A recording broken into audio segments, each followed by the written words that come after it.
I remember when I first heard about Justin Hardman. I spoke with the secretary in the upper primary of my school in Hong Kong, asking her what she was working on. She explained, "I'm using some new software designed to help me with my work." I was curious about her use of the term designed. I asked for more information, and she explained that a high school student named Justin had created the software. I would later learn about a learning management tool called MyDragonNet, designed for teachers and students in the high school there at HKIS. Again, Justin was behind the new tool, just as he was involved in developing our school website. I eventually met Justin and immediately learned how strong his logical mind and design abilities were. The MyDragonNet learning management system he built was designed with the users in mind. We would go on to write an article about it together. You can find it linked in the show notes. Fast forward to the present. Justin's journey has been a testament to his ability and growth. He continues to apply logic, critical thinking, and design in his work, now leading the 21st Century Learning Company that provides professional learning opportunities based in Hong Kong. His mission is to bring international educators together for face-to-face learning, an interesting transition from a coder and software creator to the very human and, yes, complex world of adult learning. This show was recorded on September 3rd, 2024. Prepare to be inspired by Justin's journey from international school student to school technology director and now PD business owner. We now give you Justin Hardman with his thought-provoking insights into professional development and learning. Justin, welcome to Educators Going Global. It's great to have you here. It's wonderful to be here. Where in the world are you? I'm in Hong Kong, sitting in my home office in Wan Chai.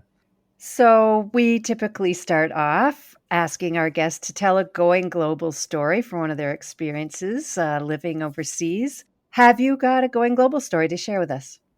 Sure, Audrey, I'd be happy to share. I was reflecting on this a lot last night, actually, thinking about what my quote-unquote global story would be. And I think maybe something which is maybe different from some of your guests is that my going global story actually didn't start when I was a teacher looking to get a job overseas, that kind of thing. It was really against my will, I guess you might say, because I moved overseas because my parents were teachers. They got a job in Hong Kong. So I moved from New Zealand, my quote-unquote home, when I was 12 years old to Hong Kong. And so went to school in Hong Kong at the school my parents worked at. And I've basically been in Hong Kong ever since. I mean, I went to university overseas, came back again. So in a sense, I'm living overseas, but I'm also living in my home. So I guess you could say I'm living that kind of third culture kid experience. And I would say, and this is for anyone that might be listening that's considering going global. I always say, if people ask me, what am I most thankful for? And really it is the decision my parents made to move overseas, to take the job in Hong Kong, to take a leap and make that happen. And I'm one of those people, I don't have lots of childhood memories for some reason. Maybe it's just I'm always looking forward, but I really remember those early days in Hong Kong so clearly, like the sights and the sounds, what the hotel room we checked into looked like, moving into our apartment, those early days. It really, really sticks so richly in my memory, I guess, because it really was a formative experience for me. So yeah, that's my going global story. Going global and staying global, I guess you might say. Fantastic. And usually when we're chatting with someone, especially when they're currently at a school, we just don't mention the name of the school. But in this case, because Justin is at the next step in his career, and I was also at that school, the school was and is Hong Kong International School. And before we started recording, I was sharing some stories with Audrey about Justin's legacy there. So I hit on some of those high points in the intro because he was truly, and probably still is, a rocket scientist when it comes to designing software and systems focused on the user and what the needs of the institution are. All right, Justin, let's move on to our big guiding question. And Audrey and I are very interested in professional learning, PD, and that's something that you are in the thick of right now. So here's our question. What does the landscape of professional learning opportunities look like? And then a follow up question is, what is the menu of offerings for educators to design personalized learning plans? So, big questions. Let's break it down a little bit. Let's give you a kind of a starter question. Looking at international education and your company, 21st Century Learning, what are some learning pathways that your company offers? Thanks, David. Yeah, I mean, I think it's a really exciting time in the world of professional learning, particularly since the pandemic, I think, where so many things were shifted online. There's so much stuff out there that, if you're a PD holic, like a lot of the people I'm sure that are listening to this podcast, right, you're a learner, then, you could spend every waking hour, quote unquote, doing PD, right? And so there's so many options out there. What we do at 21st Century Learning is predominantly provide face-to-face experiences. So that means conferences, workshops that are taking place, in the real world with other people. And that's a deliberate decision that we've made. I've been doing this now for more than 10 years. It's kind of a second phase of my career in education. And obviously, we did a lot of stuff online, and we still do since the pandemic. But I remain a firm believer in the power of human connection, of the nature of learning with each other. And I think that there's a certain amount of inspiration and connection that you can really only get from face to face connections. And our mission statement as an organization is building communities of learners. So we're very deliberate about that term of communities because we want to gather like minded people that are engaged in the same projects in their organizations to have a common place to gather and share and renew and share good practices. And so that's what we do. During the academic year, we have a series of different events, conferences for leadership, for education technology, which is my original and still is a big passion of mine, as well as physical education, outdoor education, etc. So we provide a series of these different face-to-face opportunities. And, I think that's still a key part of how people are going to learn, how education is going to grow as an industry as well. So I really appreciate the different categories. I subscribe to your newsletter and I see the different opportunities for the different fields that people are in. And I also see the connection of people who are young teachers who I might have worked with in the last school or two, kind of moving up in the ranks and becoming PD providers and maybe not quite consultants, but moving in that area. So I really appreciate that. And we just had Greg Lemoyne on, who talks a lot about community and the whole idea of when you're recruiting. Sure, they're going to be the virtual interviews and things like that, but he's such a proponent of going to the face to face conference and getting to know people. So I think the two of you really are hand in hand in that face to face and community building thinking. Yeah, I mean, that's a big part for us too, actually, is that I often describe our events as platforms for innovators in schools. At a given event, maybe one third of the people attending the event are in some ways contributing to it, whether they're sharing a session, participating in a panel, part of the organizing committee, or what have you. I really believe in the power of these events to give voice to a variety of different educators and provide a platform for people that are, whether, we always have a mix of quote unquote the thought leaders, the consultants type of people presenting at the conferences. But I'm a big believer in trying to provide a platform for people that are maybe just getting started and sharing what they're doing and giving back to the education community. That's amazing to hear. And it sounds like you have some incredible offerings. I'm actually curious to maybe just dive for a second a little more into the outdoor ed component. In what way does the 21st century learning idea connect to the outdoor ed? So they're learning the soft skills. Yeah, I should say that the outdoor ed one is a new one for us, and it sort of happened like a lot of the things that I work on. It's somewhat by accident in a sense because some of the events that we do, like it's something that I'll come up with, or our colleagues will be like, "Oh, we should do this," but some of it is more organic. So the outdoor education one happened because we were running another event at a school in Thailand, and someone at that school participated in the event and said, "Hey, look, I'm part of a group of people. This organization's OFSES, which has existed for some time, and they've been organizing conferences over the last 10 years. But it's like a lot of these organizations where it went from school to school. And then, this school organized this one, the next school organized that one. So there wasn't that continuity. And so we're partnered with them to run their events. So we bring our expertise at bringing people together, the logistics, the organization, the systems. And then the committee that predates our involvement is advising us on the content, the connections, and really working together to provide a richer and a larger experience to those people that are interested and involved in outdoor education. And that's a really fun community because it really reflects, I think, where schools and education needs to go in general, which is that, every school doesn't do everything, right? It's all in partnership with smaller partners, with providers. So that particular event, we have about half of them as these small companies, right, that are organizing outdoor trips. And these people are educators too, right? They're not working in a school, but they're working with kids. They're providing these rich experiences, right, for students that often are living in very urban environments. And it partners them with the outdoor education coordinators in the school. So these are the people that are educators. So I think it's a really fun event. And, that event is all about partnerships between those providers and the schools. And then the event itself is a result of a partnership that we've made with OFSEs. And that's the case with some of the other events that we do as well. So our physical education conference, similar thing where there was a group of people that wanted to put an event together. And so we work with them to make that happen. Cool. It's organic growth and spreading out and collaboration. It's got it all. I love it. So, David alluded to this. I just want to dig in a little further. More and more international educators have been getting into the PD profession, like yourself, and they brand themselves through social media. They present at conferences like yours, regional ones like EARCOS, and so on. Have you got some suggestions how international educators can connect with and learn from these kind of providers? Well, I think that it's all online, right? It says you can, if you're just looking to get started, and most people are willing to share, I think, right? And like you said, I think that the barriers to entry now are so low, right? Anyone can start a podcast or put up on a website or post on Twitter or share what they're doing. So I think that the potential is there for anyone to make a go of it. And I think definitely sharing at events like the ones that I run is something that you can do.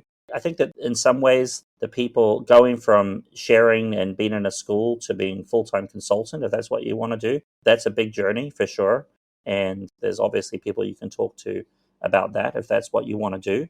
I don't know if there's necessarily more people out there doing it than there was before. Maybe it's just more visible now because it's all online, right? We can all see it to a certain extent. But I think it's really rich and really exciting. And just now I got an email from someone who's organizing a big music event for music educators, right, in Bangkok. And, I think that that's something that didn't necessarily exist a few years ago. I think the tech people were the first ones in some ways to start this out, like ourselves organizing the 21C conference in Hong Kong, the Learning 2 crew, because the tech people were the first to the tools.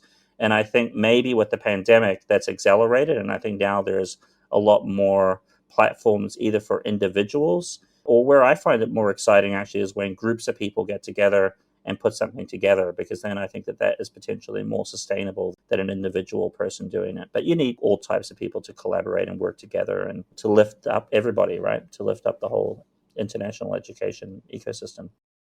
So I'm glad you mentioned the Learning 2 crew. I guess it got started in Shanghai, if I'm correct. And I went to the first one. Was it at Concordia? It was Concordia. Michael Weber was really instrumental in that. Is someone I worked with Yes. as well a lot. Yeah.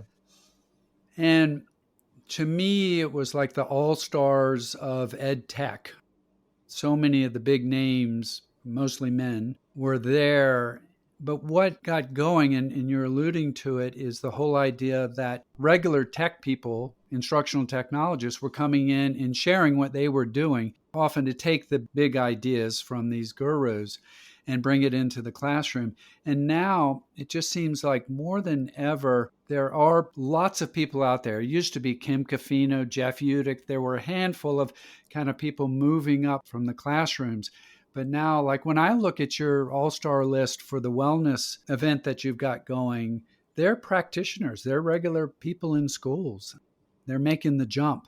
So if I'm at an international school and I see someone that's really making a lot of sense to me, say it's a virtual conference, I guess these people share their credentials, they share their contact, and then that can get them maybe going to visit that school or working with a small group at that school. How does that work?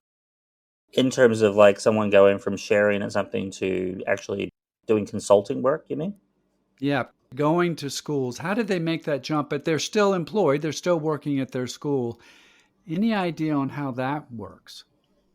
Yeah, but that's a good question. I mean, in some ways, I'm not the right person to ask because, like, my journey was somewhat of, I went from working at a school to then full time doing what I'm doing now. Like, I didn't have that kind of interregnum period that some people do, where you're running off and doing things on the weekend or, using your holidays in one country to go work in a school in another country. But I think a lot of it begins with relationships, right? Which is where I think, if you're looking to do that kind of work, and work with other schools and enrich yourself by doing that, right? I mean, that's part of what I've done over the last 10 plus years is doing some consulting, like tech audits, that kind of thing. I love that kind of work because it means I'm getting into schools, which is something I miss a great deal, I would say, being a part of the community, even if you're in there just for a couple of days. But I think it begins with relationships. So it's, you know someone in another school and they need some help with something, so you go and help them, right? Maybe at first you help for free, and then, at a certain point, then you can charge some consultancy rates. And I think it just kind of evolves from there, really. I think it's one step after another type of thing until you're quote unquote doing it for real. And building out that business sense, right? When you're an educator, that isn't a part of your training. So I really get your idea that you've got to get out there, go to these conferences, present, offer what you've got for free. Hopefully, start making connections as your community grows. But it sounds like on the side, reach out to companies like yours or other providers to start learning about the business side of how the consultancy model works, right? Yeah. Well, and one person's journey is not the same as someone else's journey. Yeah. There's no right or wrong way to go about any of this. And I think the people that get into doing this are not doing it for the money. The people are doing it because they're passionate about whatever subject area that they're specializing in. Right? And ultimately, I don't think you'll be successful doing this kind of thing unless you're passionate about it, right? It's about expertise, obviously, in what you're doing and an ability to communicate. But I think ultimately it's really about down to like, do you really care about this? Do you really want to help everyone level up? And you need to have that passion to be successful for sure. I mean, I think some people in schools will look, I've heard people before, oh, that consultant charging X or whatever, Y amount of money, right, for whatever. But, the reality is, how many days a year does a consultant work? They need to stretch that out. So that business side is something that you need to get your head around for sure. And it's a different way of thinking about how to earn a living, right? Compared with working in a school where you've got a salary X number of days a year and so on. So it's just a whole different way of thinking. But like I said, there's ways that you can get into that. It doesn't have to be like one day you're teaching, the next day you're full time doing it. You can ease your way into it and tease it out and see how it fits. Well, continuing on the theme of educators having agency, the choices that are available, we love the idea of designing your own learning program. What other PD choices exist in your experience? Well, I mean, I think it's everything from free stuff, right? Like listening to podcasts, participating in online forums and that sort of thing, right? I mean, I think that's in some ways like a baseline to reach out to. I was amazed when the pandemic hit. As a company that is predominantly providing face-to-face experiences, we were like, oh, hang on, what do we do now, right? Like, how do we fit in? And it took us a while actually to think that through. And meanwhile, when we were thinking that through, there was a Facebook group in Hong Kong started by a couple of people. And, I saw this thing go from 14 people to 30 people to 100 people to, and then like within 2 or 3 weeks, it had like 130,000 people in it, right? I may be overstating that a little bit. I think eventually it got to 130,000 people. And you should talk with actually one of the key people in this group. I don't know if you have. It's kind of an amazing story. And that was just an organic sharing, right? So there's so much of that happening out there. And then there's a lot of the existing face-to-face providers of PD shifted online during the pandemic. So there's no shortage of whether it's courses you want to do or stuff that you want to dive into that is self-paced, right? That's a new trend that we're certainly seeing with the rise of these kind of self-paced courses that you can do if you're self-motivated. I'm personally a sort of believer in what I would describe as appointment PD.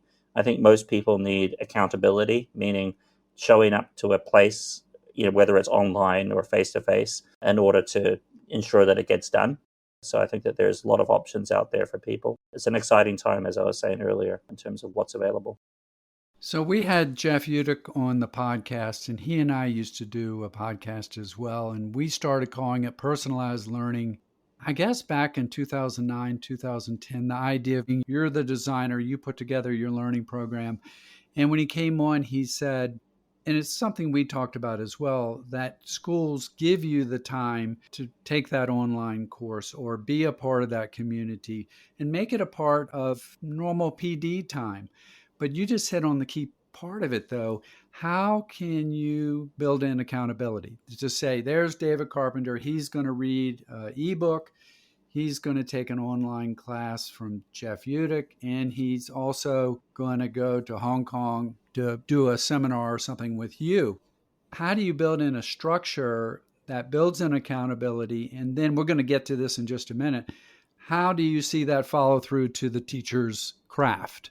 That's where the rubber meets the road. So we'll talk a little bit more about that in just a second. But I'm a huge believer that people have choice, they have agency, and like you were saying, they can have control over time, but how can the schools support that with giving some structured time in the school day for that? So I'm not really asking a question, I'm just sharing a thought. I would like to respond to that, though, because I Okay, think that go that for it. is really your head. That's such a key thing, right? The schools need to provide the structure around these things, because it doesn't happen by accident. I sometimes think that there's two kinds of PD, right? There's the PD that's quote unquote that you engage with, your personalized learning journey, right? And not all teachers do, in fact, right? I mean, like, I think everyone's always learning, but there's a continuum, right, of people that are what I would call like PD frequent flyers. They love to go to conferences and do online courses, and they've got their LinkedIn with all their certifications. But that's like the 1%, right? Most educators, and it's not a value judgment, it's, everyone's different, right? Are not those people, right? So that's a small segment. So there's that kind of PD, the personalized piece. And then there's the PD piece, which is like, quote unquote, done to you, right? Like by the school, right? So that's the mandatory part. So that could be, whether you're at IB school, you got to have the right training to teach the courses. You've got, increasingly schools are getting a bit more like corporates, right? Where you have to do online sessions for compliance reasons, whether it's safeguarding or whatever else. And so I think there's not a lot of room in some ways for a personalized PD. By the time you've got a busy teaching load, particularly if you're in one of the kind of more British schools, not the American schools, where you've got tons of preps and you're 90% scheduled. You've got time after school that you've got to do your prep work for the next day, let alone family and everything else. And living overseas, especially your first year, getting used to a new place. If you're an international educator, if you're recruiting, you're distracted by that. So where is this PD supposed to happen, right? That is something that I think school leadership needs to really be mindful of. And I sometimes think, the best PD, and this is talking against my own interests here, is from within schools. It's like run a PD day where teachers are leading out on leading sessions for their colleagues. Because who knows best what the teachers need in a given school? It's their colleagues, right? It's the school itself. Consultants can sometimes bring in and do some cool stuff, but if you're not doing that piece, that's such the lowest hanging fruit you could possibly imagine. But it's actually amazing how many schools don't do that sort of initiative. Or it could be, the next level up from that is providing kind of professional learning community time that's carved out. And maybe it's not a ton, maybe it's just like adds up to a few hours in the course of a year. But even by doing that, you're signaling that you're a learning community. How effectively that time is used is another question. But by at least making that value judgment that we're allocating some time for this, I think is a really powerful signaling messaging from the school leadership. Well, I think a nice marriage of the idea of individualized learning and in-house leadership would be the PLC. Mm. So where you're all deciding what you want to work on and then moving each other along collaboratively. So I know some schools are doing, or a lot of schools are doing that sort of thing. But I do like your idea of saying in-house leaders, particularly some of the interviews we've had where people have talked about, and Dave and I have talked about this too, the kind of one and done. That's a great way, it strikes me, to have an ongoing PD along a thread or a Hmm. theme would be to have your in-house person who's leading it out, and then you continue with it versus the one and done. So just a thought that is popping in my head right there. In just a couple of minutes, we're going to hit on this theme of your advice to schools, and you've already offered some right there, and I really appreciate that. Like you said, some of it is outside of what you offer, but it definitely sounds like you can work with schools, or you do work with schools, and how to put their programs together. Because one, this is what you do for a living, but two, you interact with lots of schools. So you see what's happening in different schools. And for example, until my son Max a week ago started working at a British school, I had no idea how many preps they had. So that was Yeah. interesting. You mentioned that, and he was just going, "Okay, Dad, I can handle it." But I'm going, "All right, what does that look like?" So each school is going to have its own culture, different curriculums, things like that. All right, let's make a huge jump to the big topic out there, AI. And of course, who knows what's going to happen 6 months from now or 2 years from now with AI, because it's changing so quickly, and then it's going to take over all of our brains, I guess, at some point. So, what role does generative AI offer in professional development? That's a good question. I mean, I think that certainly schools should be, and I think every educator should be doing what they can to learn about AI and learning how to use it. I was lucky enough to go to ISTE this summer, and they had a keynote from Ethan Mollick, who's a noted guru in the space.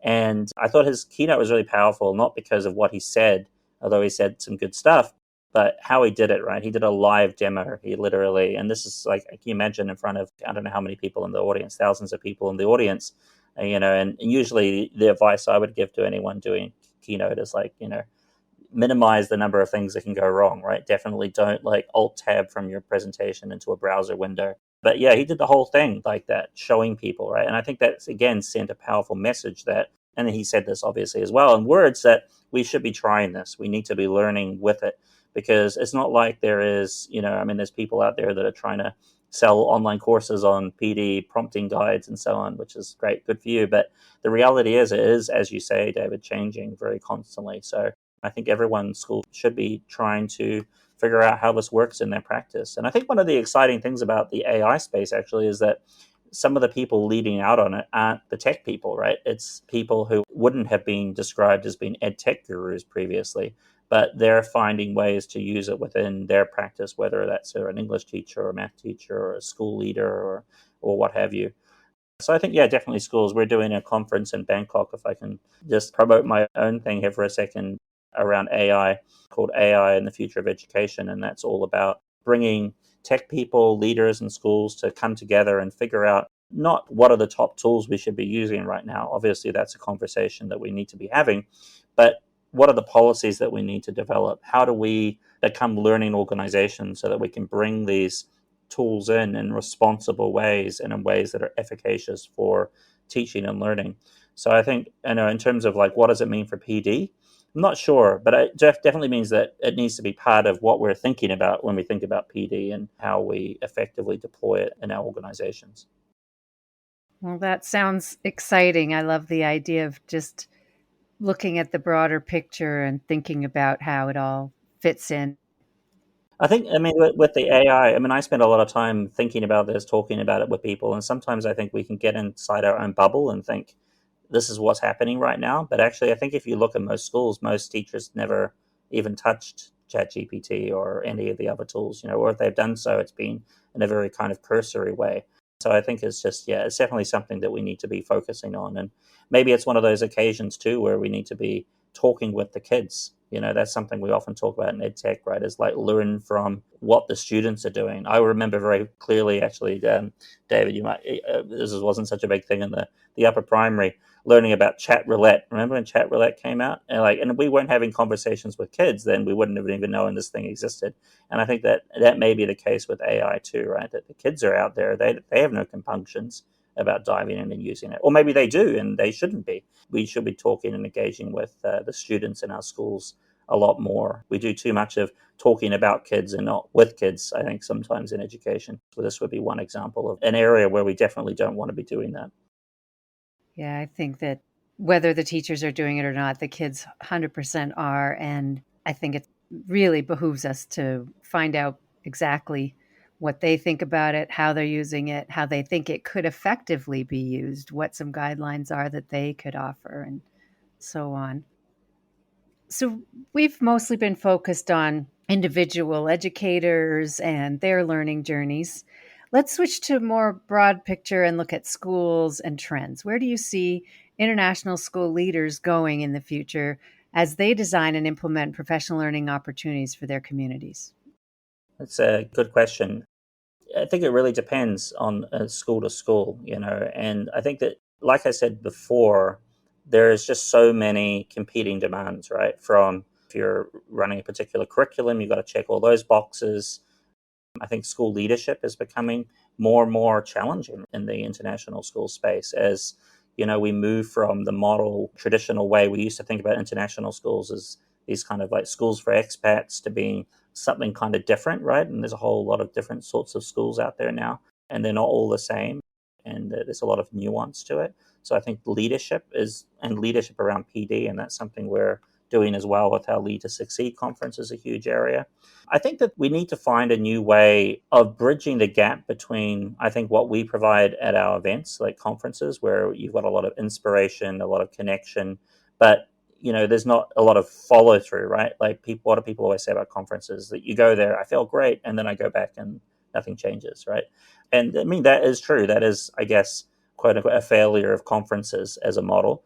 And then you have the other model, which is you bring in, really great PD providers to the school, but then that doesn't have that personalized component, right? Because it's just bringing in this outside resource. It's one size fits all to some extent, right? And so, like, how do you bridge that gap?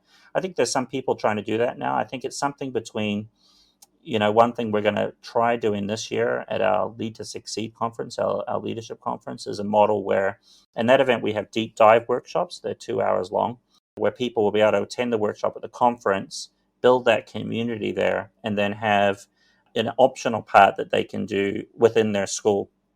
So, in other words, they can have mentorship from the person running the course online, or maybe they form a professional learning community, a kind of accountability group, maybe, where you have 2 or 3, Zoom sessions following the conference to take what you learned there and then embed it in your job.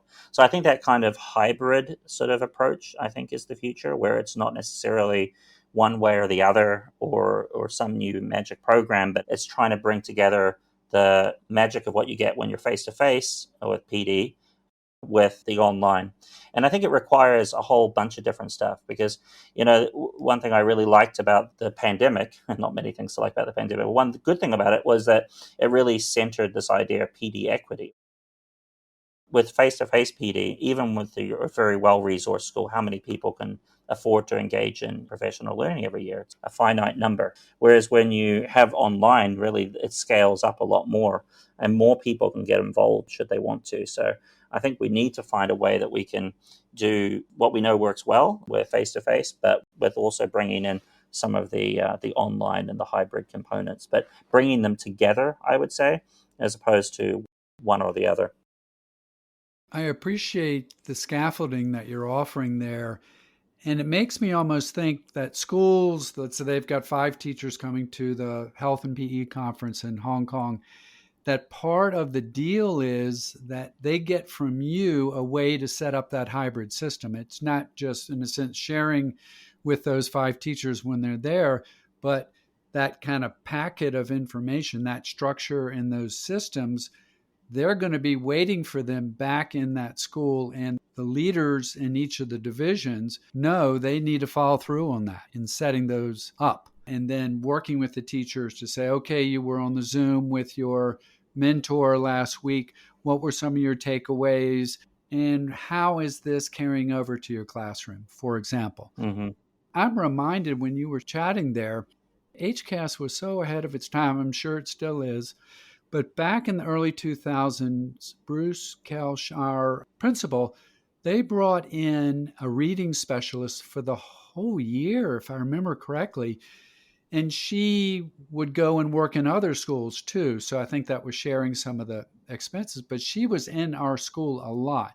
And I remember talking to Jeff that's a model. He doesn't go for a whole year or anything, but he goes and spends multiple days at schools now as well. So I'm wondering if that's part of the program. Are you hearing schools doing that as well? Yeah, I mean, I think that especially the schools that are well resourced, right, that can afford to bring someone in, over the course of it. I mean, that's what any consultant will tell you, right? Is like, oh, what I want is to have, and because it makes sense, right? Not only from a business standpoint, right, that you've got so much committed for the year, you're not constantly booking one and done gigs, but it also makes sense, as you say, from a learning standpoint. But I think here that's where another one of these things where I think where the hybrid model can work well, and I know there's people trying this as well, where you go into a school for a 2-day visit, and then you're maybe continuing to work with that consultant, if it's a consultant, online in some fashion, where you're doing some sort of action planning or some activity is resulting from that face-to-face engagement. But that requires a lot more strategic thinking from the school leadership, because then the school leadership can't just be like, okay, we've got PD days, let's bring in this person, then check the box of PD, right? They need to then provide time and space for people to do that follow-up work and then to continue on from that. So it just requires a more systematic approach.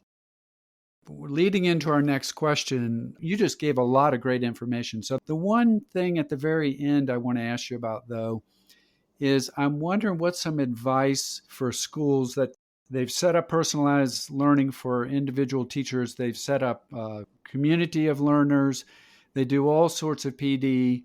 How do they gather data to make sure that's going into the teaching in the classrooms and affecting the learning of the children? Any ideas on that? Yeah, no, I guess that's really the magic bullet, isn't it? Right? Like, how do you Yes. gauge efficacy as opposed to input? Right? I think in schools we tend to be very input driven. We're not often thinking about efficacy because schools are, at the end of the day, we're filling time. We've got 180 days. That's a statutory thing. There's not like there's some magic idea of like 180. That's how many days you need to like learn during the course of a year, and that's just been arrived at. And we often start with, okay, this is how many days we have. We've got to fill the time, and just schools are just overloaded with stuff. So to me, and it's a bold move to take, right? Because I think sometimes you want to be busy, right? You want to fill the time with stuff. You need to decide, what are you going to take away? What are we going to not do? How do we create the time for people to process, for people to learn, for people to plan something new? Like, how can you expect change to happen if you're busy just doing the stuff that you're already doing? I mean, I find that myself as a business owner and running a small company, the hardest thing to do is work on the business and not work in the business, because you spend so much time delivering what it is you're already doing. You need to, in some ways, set aside the time to have a day or an hour a day to really reflect on what is it that we're doing here and what might I do differently, and then plan that and then action that and then reflect on it again. If you're just constantly just running and constantly doing what you're doing, and I think that this works at an individual level, I think it works at a department level, and it certainly works at a school level.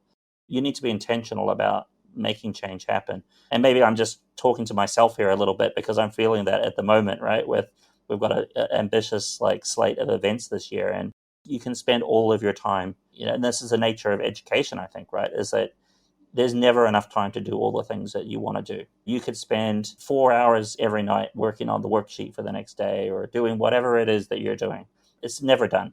So you need to be quite intentional about, I think, taking the learnings that you've got if you've gone to an event or a conference or had a great conversation with someone, and take that time and that intentional time to actually translate what that learning is and apply it to your own context. And that's something that I think every individual needs to do, but it's also something that I think organizations can plan intentionally for if they're really thinking about it. You're making me think about, as I train as a life coach, my second career, Mm. I took a course on executive coaching. And one thing that a company wants when you hire an executive coach is return on investment data. Hmm. And so it's making me think that perhaps what schools have been and could develop as some kind of a metric for measuring the return on investment of the PD time in whatever area they're looking to improve in, and just starting to get the mind going on that kind of thinking. Very interesting. I mean, yeah, I think it's really, I mean, it's challenging, right? In education to try and, people have been arguing for years about does this input, did it have that effect? Because there's so many, it's a multivariable problem, isn't it? Measuring the impact of any particular initiative. And I think sometimes in international schools, where we move so quickly on from the last initiative to the next one, then who's to say, was this change in this variable, whether it's student outcomes or whatever, was that because of the thing we did before, or is it because of the thing we're doing now? I mean, it's who's to say? I'm a little bit suspicious of graphs and things that people come up with to say, oh, look at this. We did this because of that. And it's like, did you? I mean, did you really? Like, do you have the real data to support that?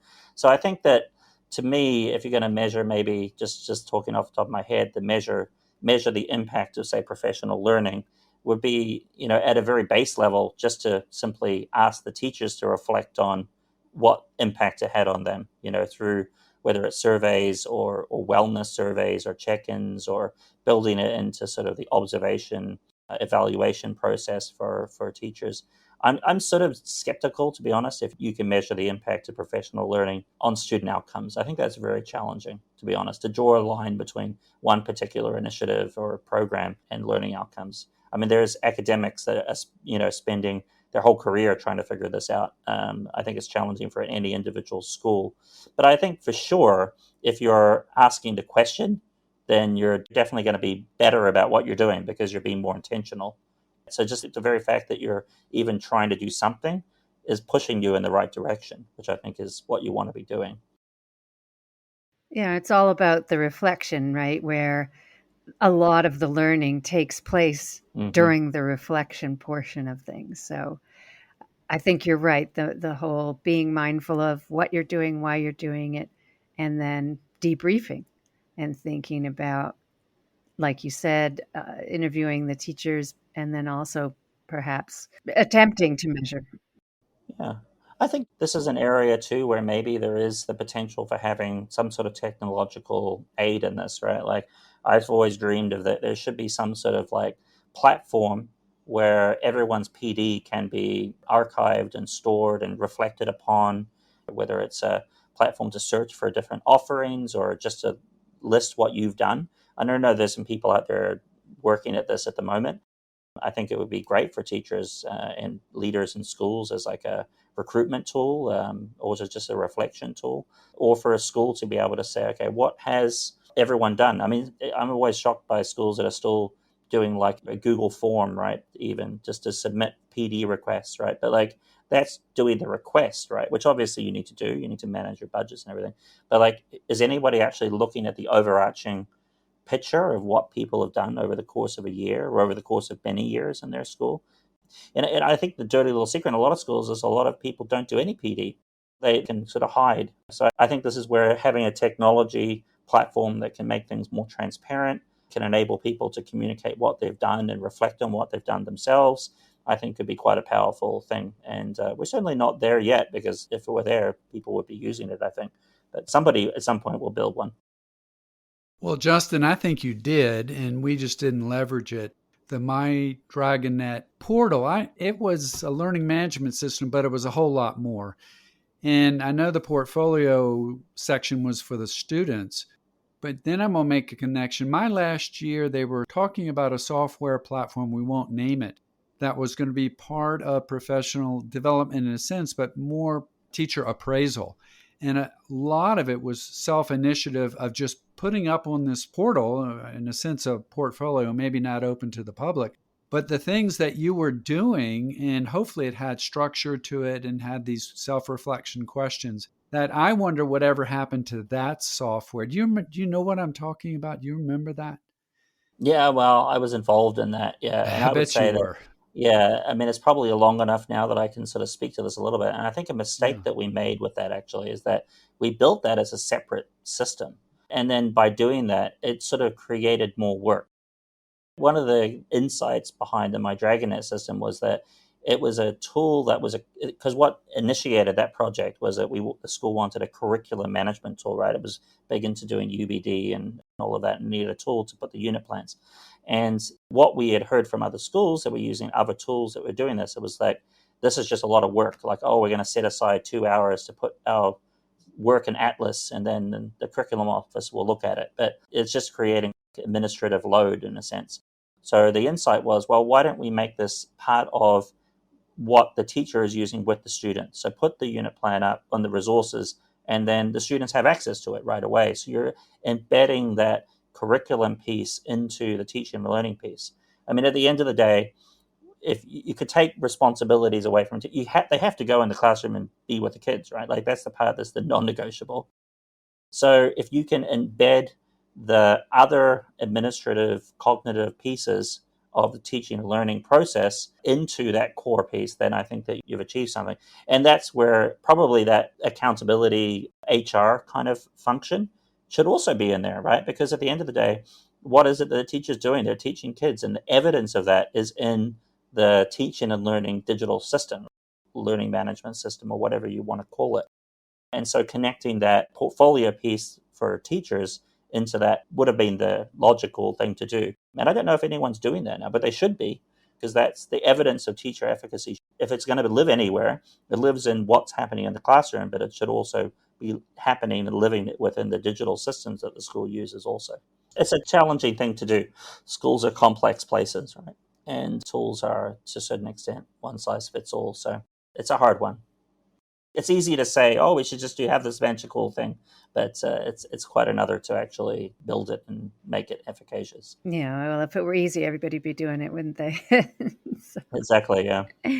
I do want to bring up just quickly, you mentioned, wouldn't it be great if there were a way to encapsulate everybody's learning in one place? And I think that what ISS is doing with their passport is Mm-hmm. along those lines, where there is individual choice for teachers and the PD is kind of in one place, and the HR person or the curriculum person could be overseeing people's professional development that way. Yeah, So I do think that that's a very promising direction that yeah. ISS is going. Yeah, ISS is doing a great job. I know Dana well and what she's doing there. And Thai, I think, has a similar piece as well. And I know, pretty sure that TES is probably doing something similar. So there's a whole bunch of different efforts out there, and it will definitely evolve over the years. But to me, I think if it's going to be successful in the long run, it needs to be something that's owned by the teacher in a way, right? Like, as opposed to being a particular provider that's providing the platform. That would be my preference in a way, that it's something that is, so maybe it'll be LinkedIn, who knows, right? Because LinkedIn is sort of Fair. getting into this area too. Good point. Good point. And then, of course, the LinkedIn algorithm suggests courses that you might want to take based on your activity and so on. So that's a good point. Mm-hmm. So as we wrap up here, are there any other topics that you'd like to address? I mean, I guess the what I would like to address is, please sign up and come to one of my conferences if you're especially in the Yes. Asia Pacific region. Plug what I'm doing. Yeah, we've got a lot of really great stuff this year. Everything from AI in November, our annual conference in Hong Kong. We're launching a new thing this year called the Greater Bay Area School Awards. So we're celebrating excellence in education, and specifically the Greater Bay Area. And so that's Hong Kong, Guangzhou, Macau. And we've got an event in January, a bilingual event with Korean educators and international school educators in Seoul. So we've got a bunch of different stuff. So just encourage people to check out the website and see what we're doing and get engaged. And don't hesitate to reach out to me if you have any questions. So, as a main point to get in contact with you, should people just go to your website and find your email, or is there a request information page there? How does that work? Yeah, just go to the website and reach out via the chat bot, or they can find my email address on there on the About page. You can post my email address on the show notes or whatever you guys do for your Yes. podcast as well. Yeah. Yeah. We'll put it there for sure. So I'm finding it very interesting as we close here. Before we started recording, like I said, I was running through your software development, web development career. And here we end up talking about platforms once again, kind of that one-stop shop where people could be pulling in their personalized learning resources, and they can have a section that's a portfolio about how they're implementing, and then a reflection section. I'm remembering back to the article that we wrote, and such a part of it was that portfolio to me, that part of writing, especially for the students, about their learning and reflecting. So it's kind of neat that we're ending up there. So Justin, this has been fabulous. You've been on our list for a long time to come on the podcast. And for you, you became the director of technology at HKIS at a very young age, is another feather in your cap. And then you've been running this company that people know so well. So thank you, my friend. Thank you for joining us. Thank you, David. I really appreciate it. And it's good to reminisce a little bit from the HKIS days. And actually, I'm going out there later today to meet with some people. So still keep that close. And you've inspired me as well. I would love to get back into doing podcasting again. So maybe this will be what kicks me off. And very nice to meet you as well, Audrey. Awesome. Thank you so much for being on. And you're so creative, forward thinking, and really your accomplishment list could go on, yet you're so humble about it. So it's wonderful to meet you. And thanks again for taking the time. Thank you. Hi, everyone. It's Audrey. And David. We're so happy and grateful that you're here listening to us. We really want to thank the people who follow us on Apple Podcasts and have written reviews. We appreciate you guys. We hope to increase our reach within the international education community, so we are asking for your help. Please follow our show on Apple, Spotify, YouTube Music, or your favorite podcast listening app. We have posted instructions on how to do this on our podcast page. If you like our show and the services we aim to provide, please rate us and write a review. This will help us grow our audience and support our mission of sharing the joys of international teaching with as broad a group as possible. We'd love to increase those numbers in Africa, South America, and Australia. So thanks again for listening and for all your support. Let's recruit as many teaching peeps as possible to travel, teach, and connect with us.